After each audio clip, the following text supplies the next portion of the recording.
माघ महीने में शुक्ल पक्ष की द्वितीया तिथि है, जिस दिन मैंने आपको अपने मस्तक पर धारण करा है। जो भी शुक्ल पक्ष की द्वितीया तिथि को चंद्र का दर्शन करेगा, उसकी जिंदगी में कभी रोग से वो ग्रसित नहीं होगा। हम पहले भी कथा में कहे, आज फिर कहते हैं, जिसकी लीवर, किडनी, जिसकी काया बेकार हो रही हो,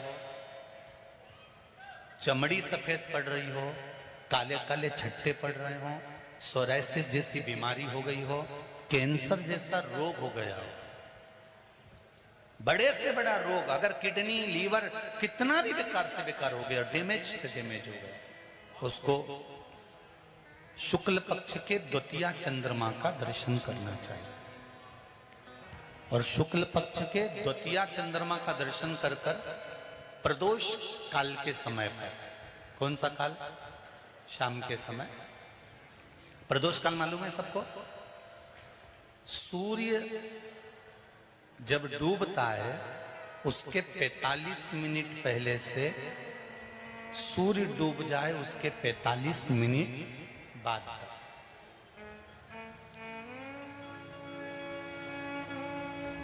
कितने मिनट पहले? जम के बोलो जरा। 45 मिनट पहले से 45 मिनट बाद प्रदोष काल का क्रम है।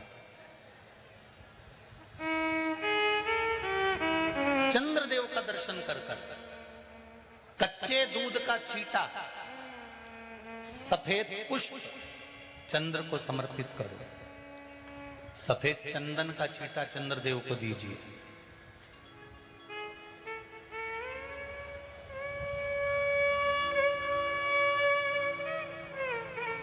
और चंद्रदेव को छींटा देने के बाद जो दूध है उसका छींटा अपने तन पर लीजिए। सफेद चंदन थोड़ा सा अपने शरीर पर लगा लीजिए। कितना भी विषम से विषम रोग हो, कितना भी किडनी, लीवर, चाहे कैंसर जैसा रोग हो, मेरा चंद्र शुक्ल पक्ष के द्वितीया के चंद्र में शंकर भगवान स्वयं विराजमान होकर अपने भक्त को रोग से मुक्त करते हैं। द्वितीया का चंद्र।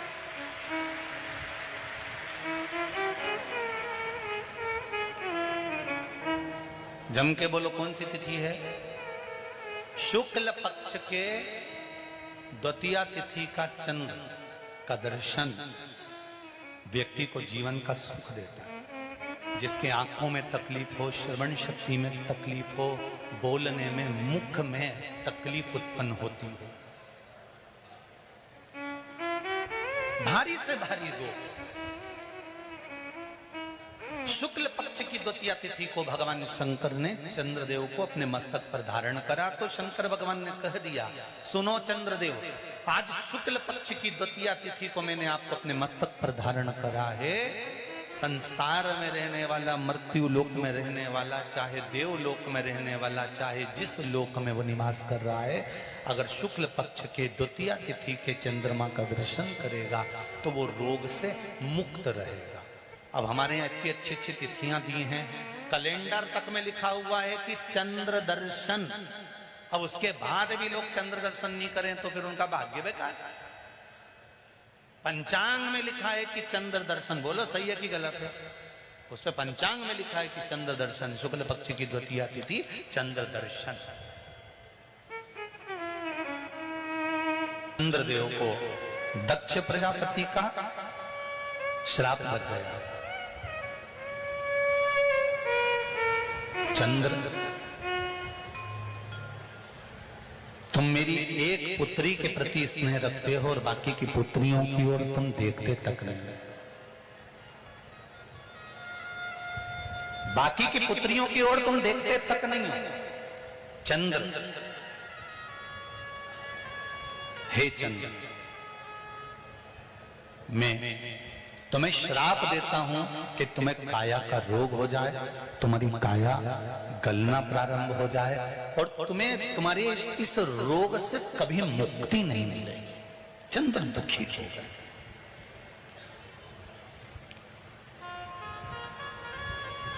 ऐसा नहीं है कि चंद्रदेव कहीं गए नहीं, चंद्रदेव सब जगह गए। भगवान विष्णु के पास भी गए, भगवान ब्रह्मा जी के पास भी गए, इंद्रदेव के पास भी गए। सब जगह घूमने के बाद भी चंद्रदेव को जब सुख का भान नहीं हुआ, तब देवऋषि नारद के पास पहुंचे। जब जीवन में बहुत दुख आकर खड़ा हो जाए और उस दुख का कहीं निवारण न मिले, तो कोई सतगुरु की शरण चले जाओ। शिव पुराण कह रही है, चंद्रदेव देवऋषि नारद के पास गए और नारद जी से जाकर कहा, मेरी काया गल रही है, मेरी काया में रोग हो गया है, मेरी काया टपक रही है, कुछ कृपा कर दो। देवऋषि नारद ने कहा, पार्थिव शिवलिंग का निर्माण करो और उस शिवलिंग का पूजन करो। अब देखिएगा जरा, 33 कोटि देवी देवता में कोई ऐसा देवता नहीं रहता जो शंकर भगवान के शिवलिंग का पूजन नहीं करता हो या निर्माण नहीं करता। जब राम जी महाराज लंका पर विजय करने चले, तब उन्होंने रामेश्वर धाम की स्थापना करी। भगवान कृष्ण के घर में जब संतान नहीं हुई, गर्गाचार्य बाबा से कहकर उन्होंने शिवलिंग का निर्माण कर पूजन करी। एक एक रानी के साथ में 11 दिन तक मेरे भगवान कृष्ण ने पूजन करी। तो शंकर भगवान ने आशीर्वाद दे दिया कि तुम्हारी एक एक रानी से 11 संतान होगी। 1,77,186 भगवान कृष्ण के बच्चे हुए। ये शिव की कृपा से, ये शंकर भगवान की करुणा से, उनकी दया से।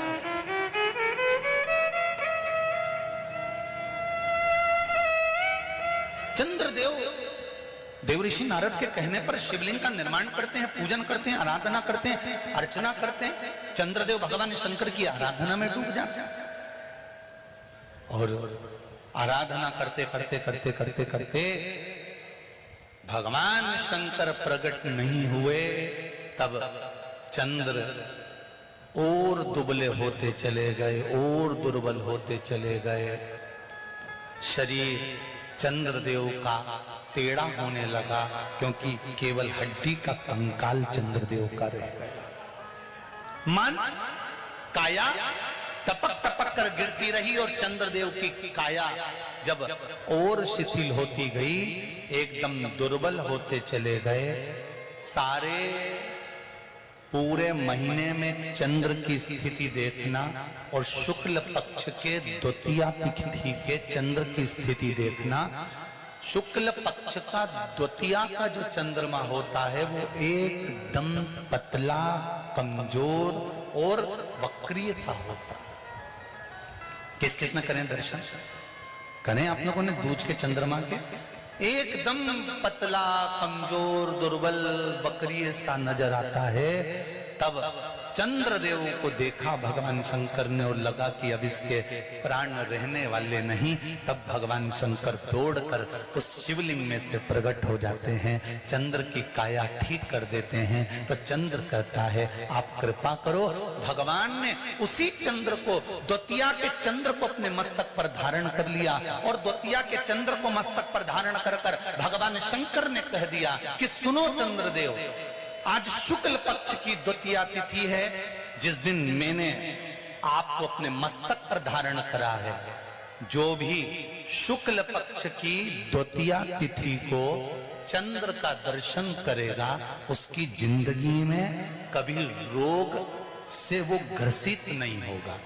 आप लोग कथा में श्रवण करे हैं पूर्व में, हनुमान गतिमान, रतिमान, मतिमान, वर्तिमान, ऐसे हनुमान जी के कई भाई हुए, कई भाई हनुमान जी के हुए। और हमने पहले भी कहा है, जिसकी फैक्ट्री ना चलती हो, बहुत दुकान ना चलती हो, तो हनुमान जी के पांव का थोड़ा सा सिंदूर लेकर, यदि उस सिंदूर को किसी भी फैक्ट्री या दुकान में हनुमान जी के छोटे भाई गतिमान के नाम से अगर एक बिंदी भी सिंदूर की रख दी जाती है, तो वो दुकान और फैक्ट्री भी झड़के से चलना प्रारंभ हो जाती है। गतिमान हनुमान जी के छोटे भाई, एक हनुमान जी के छोटे भाई हैं मतिमान। जब व्यक्ति डिप्रेशन में जाता है, एकाग्र चित्त नहीं रह पाता है,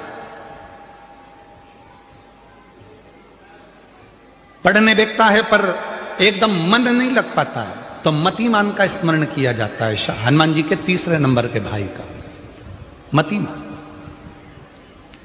और कहते हैं एक दुर्वा यदि मतिमान के नाम से शंकर भगवान की शिवलिंग पर चढ़ा दी जाए और उसी दुर्वा को वापिस लेकर आया जाए, अंधेरा होने से पहले, सूर्य अस्त होने के पहले, शाम के प्रदोष के पहले यदि उस दुर्वा को उस व्यक्ति को चबा चबा कर खिला दो तो डिप्रेस हो रहा है, डिप्रेशन में है, चिंता में है, टेंशन में है और उसका विवेक काम नहीं कर रहा, बुद्धि स्थिर नहीं हो पा रही है या पढ़ने में मन नहीं लग पा रहा है, तो उसको आप एक दुर्वा मतिमान, हनुमान जी के तीसरे नंबर के भाई मतिमान के नाम से अगर खिला देते हैं तो उसकी बुद्धि केंद्रित होना प्रारंभ हो जाती है और वो डिप्रेस से हटना प्रारंभ हो जाता है, मन स्थिर होने लगता है। मतिमान।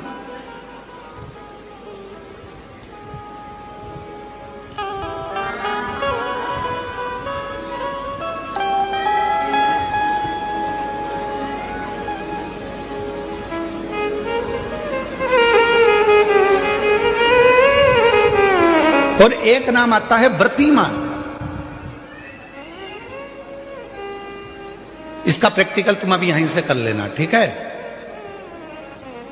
चलते चलते मालूम पड़े तुम्हारी पार्किंग यहां से आधा किलोमीटर दूर है, ठीक है?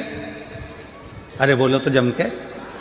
आधा किलोमीटर दूर तुम्हारी पार्किंग है और तुम्हारी उम्र लगभग बहुत हो गई, मालूम पड़े तुम थोड़े वृद्ध हो गए हो और तुम्हारा घुटना दुख रहा है, तुम्हारी कमर दुख रही है, चलते चलते बड़ी मुश्किल से तुम कथा स्थल तक पहुंचे हो। अब मन में आ रहा है कि मुझे वापस पार्किंग तक जाना है, कैसे जाऊंगी, पाँव तो दुख रहा है। तो एक काम आज चलते चलते करना कि कहीं सीवर वाला महाराज झूठ तो नहीं बोल रहा है, तो प्रैक्टिकल करके जाना।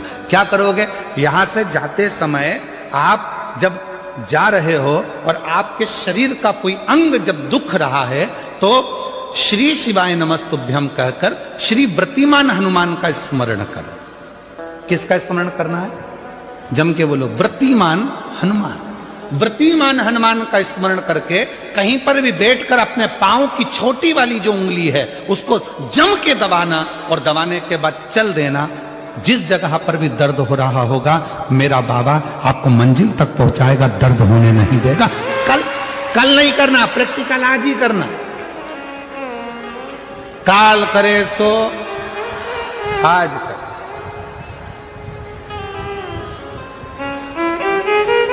व्रतिमान आज करेंगे गुरुजी, 3 महीने में फर्क दिखेगा। तुम तो आज की आज का बताओ ना कि आज की आज में फल कैसे मिले। तुम तो बिल्कुल तैयारी में बैठो।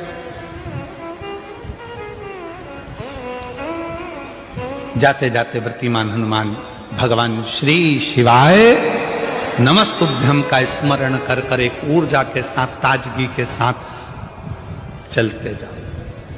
शिव थोड़ा बहुत नहीं देते मेरे भगवान। ध्यान दीजिएगा, पंचमुखी हनुमान का एक स्मरण, पंचमुखी हनुमान का एक भाव। महाराज जैसे बहुत ज्यादा तकलीफ अगर व्यक्ति को हो गई है, बहुत कष्टमय जीवन चल रहा है, हार गए हर जगह से और तकलीफमय जीवन चल रहा है, तो पंचमुखी हनुमान का एक शिव महापुराण का और स्कंद पुराण का एक बड़ा सुंदर मंत्र है। उस मंत्र को आप सब एक बार हमारे साथ में बोलें। ओम नमो हनुमते रुद्र अवताराय सर्व शत्रु संहारणाय सर्व रोग हराय सर्व वशीकरणाय रामदूताय स्वाहा। बस इस मंत्र को हाथ में काली तिल लेकर, एक जौ लेकर और गूगल लेकर, थोड़ा सा उसमें गाय का घी डालकर, कंडे को या अग्नि को जलाकर इस मंत्र का 11 बार 21 बार जाप कर कर अपनी कामना कर कर छोड़ दीजिए। कैसा भी रोग हो, बीमारी हो, कष्ट हो, दुख हो, तकलीफ हो, 21 दिन के अंदर वो आनंद आना प्रारंभ कर देता है। इस मंत्र, स्कंद पुराण का, शिव महापुराण का ये मंत्र मूल पंचमुखी हनुमान सुख देंगे। और एक और चीज याद रखिए हमारा, यदि कोई काम के लिए जा रहे हो, कोई व्यापार के लिए जा रहे हो या नौकरी करने के लिए जा रहे हो और लगी नहीं रही, बहुत तकलीफ पा रहे हो, सर्विस ही नहीं लग रही, बहुत कष्टमय हो गया, तो निवेदन करूंगा 5 पीपल के पत्ते पर बेसन के 5 लड्डू घर में बने हुए, गाय के घी के 5 लड्डू रख लो। उस लड्डू के बीचों बीच एक आटे का दिया और उसमें तिल्ली का तेल डालकर इसी मंत्र का प्रयोग कर कर पंचमुखी हनुमान का किसी भी हनुमान के मंदिर में जाकर, दक्षिण मुखी हनुमान के मंदिर में जाकर उसको रख कर आ जाइए। इसके बाद आप उस काम के लिए जाइए, आपका काम सफल हो जाएगा। आपको किसी को नहीं कहना पड़ेगा कि हाथ जोड़ना नहीं पड़ेंगे, किसी के पांव नहीं पड़ना पड़ेंगे, तुरंत काम होगा। बस इस मंत्र